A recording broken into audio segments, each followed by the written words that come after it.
Edward, Gordon, and Henry. Edward and Gordon often went through the tunnel where Henry was shut up. Edward would say, "Peep, peep, hello," and Gordon would say, "Poop, poop, poop, serves you right." Poor Henry had no steam to answer. His fire had gone out. Soot and dirt from the tunnel roof had spoiled his lovely green paint and red stripes. He was cold and unhappy, and wanted to come out and pull trains too.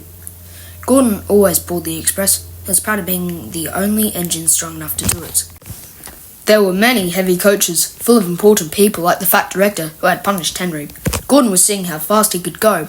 "Hurry, hurry, hurry," he panted. "Trickety-chock, trickety-chock, trickety-chock," said the coaches.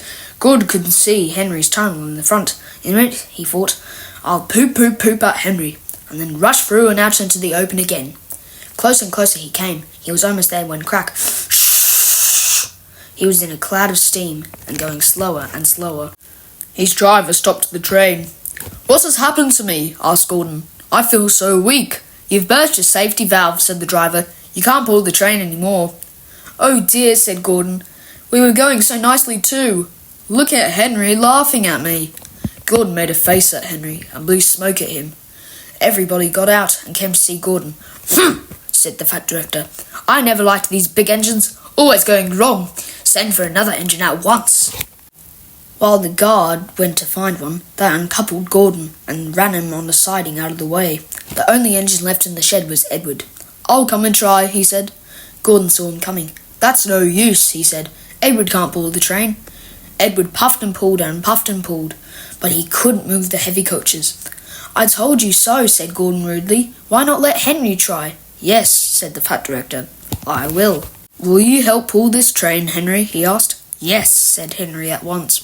So Gordon's driver and fireman lit his fire. Some plate layers broke down the wall and put back the rails. When he had steam up, Henry puffed out. He was dirty, his boiler was black, and he was covered with cobwebs. "Ooh, I'm stiff! Ooh, I'm stiff!" he groaned. "You better have a run to ease your joints and find a turntable," asked the fat controller kindly. All the passengers were excited. The fat director leaned out of the window to wave to Edward and Henry, but the train was going so fast that his hat blew off into a field where a goat ate it for his tea. They never stopped till they came to the big station at the end of the line. Passengers all got out and said, "Thank you," and the fat director promised Henry a new coat of paint.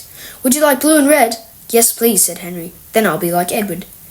Edward and Henry went home quietly, and on their way they helped Gordon back to the shed. All three engines are now great friends. Wasn't Henry pleased when he had his new coat? He's very proud of it, as all good engines are, but he doesn't mind the rain now, because he knows that the best way to keep his paint nice is to not run into tunnels, but to ask his driver to rub him down when the day's work is over.